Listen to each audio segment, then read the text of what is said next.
কয়েকদিনের মধ্যেই আমার মেয়ের সলিড স্টার্ট করব। তো ওকে প্রথমে হয়তো পিউরি ফর্মে খাবার দিব, তো তারপরেও এই ফ্রুট পেসিফায়ারটা আমার বর নিয়ে আসলো। এটাতে করে বিভিন্ন ফল যেমন কলা বা যে কোনো শক্ত ফল সিদ্ধ করে এটার ভিতরে দিলে ও চুষে চুষে খেতে পারবে।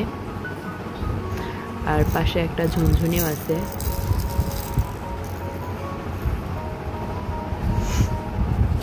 দাঁড়ান এটা খুলে দেখাই। এটা সিলিকনের,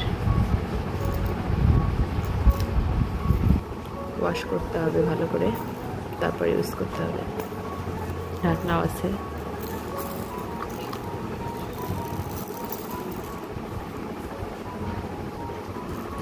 ও এটা নিতে চাচ্ছে,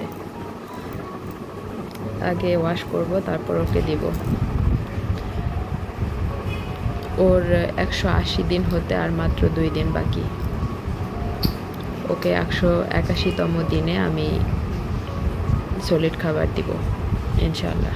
আজকে আমার মেয়ের সলিড শুরু করব। এই কলাগুলো আমি বাড়ি থেকে নিয়ে এসেছিলাম, আমাদের গাছের, ফরমালিন মুক্ত। ভেবেছি এই কলাগুলো দিয়েই ওর প্রথম সলিড খাবার স্টার্ট করব। সলিড শুরু করলে যেহেতু পানি খাওয়াতে হবে, তো এখানে আমি ফিল্টারের পানি ফুটিয়ে নিয়েছি, ফুটিয়ে ঠান্ডা করে রেখেছি। আর কলা নিলাম, হাত এবং ব্যবহৃত পাত্র সব কিছু আমি ভালো করে ধুয়ে নিয়েছি।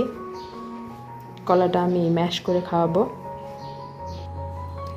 আমার মেয়ের আজকে 180 দিন কমপ্লিট হয়ে আজকে 181তম দিন। এতদিন ও এক্সক্লুসিভ ব্রেস্ট ফিডিং করেছে।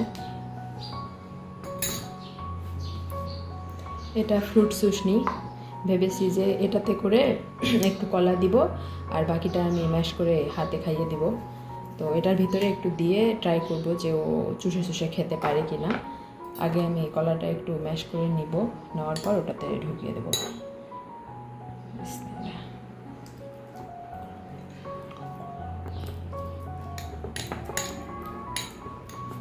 কলাটা আমি ভালো করে চটকে নিয়েছি। এখন চুষনির মুখে একটু ঢুকিয়ে দিব। এটা ওর হাতে দিয়ে দেখব নিজে নিজে খেতে পারে কিনা। এটার ভিতরে আস্ত কলাও দেওয়া যায়, তো আমি রিস্ক নিচ্ছি না, আমি এর জন্য একটু ম্যাশ করেই দিলাম।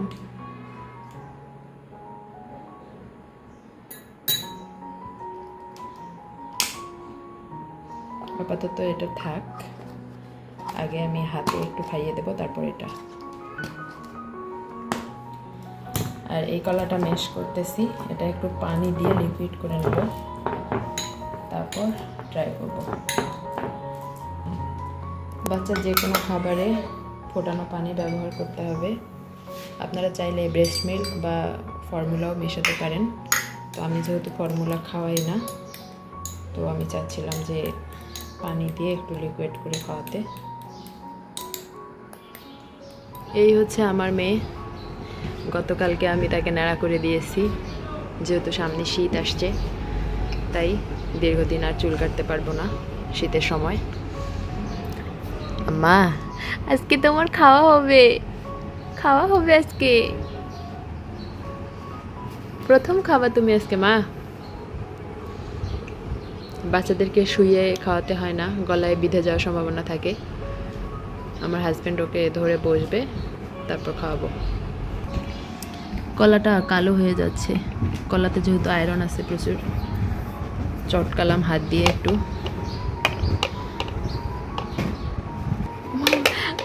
দেখছেন কিভাবে হাত দিয়ে ধরতেছে। বাচ্চা যখন 2 হাতে কোনো কিছু ধরে মুখে দিয়ে খেতে পারবে, সেটাই হচ্ছে সলিড শুরু করার সাইন। আবার একটু একটু বসতে পারতে হবে, আবার হচ্ছে ঘাড় শক্ত হতে হবে, এগুলো সলিড শুরুর সাইন। তাছাড়াও আপনারা 181তম দিনে সলিড শুরু করতে পারেন। প্রথম সলিড শুরু করলে যে কোনো খাবার 3 দিন করে দিয়ে ট্রাই করে দেখতে হবে যে কোনো অ্যালার্জেটিক রিয়াকশন হয় কি না। যদি সমস্যা না থাকে তাহলে কন্টিনিউ করতে পারবেন, আর সমস্যা হলে অফ করে দিতে হবে আর ডক্টরের সঙ্গে যোগাযোগ করতে হবে। প্রথমে ফল বা সবজির পিউরি দিয়ে শুরু করাই ভালো, এতে করে পরবর্তীতে বাচ্চাদের পিকি ইটার হওয়ার সম্ভাবনা কম থাকে, বেছে বেছে খাবার খাওয়ার সম্ভাবনা আর কি কম হয়। এজন্য আমি প্রথমে ফল তারপর সবজি দেবো ভেবেছি। আমার মেয়ে বুঝতেই ছিল না কিভাবে খেতে হবে, তারপর যতটুকু খেয়েছে আলহামদুলিল্লাহ আস্তে আস্তে শিখে যাবে। আমার মেয়ের খাবারের ব্যবহৃত সমস্ত জিনিসপত্র আমি এখন গরম পানি দিয়ে ধুয়ে নিচ্ছি। আজকের মতো এখানেই বিদায় নিচ্ছি, আবারও নতুন কোনো ভিডিওতে দেখা হবে ইনশাআল্লাহ। আসসালামু আলাইকুম।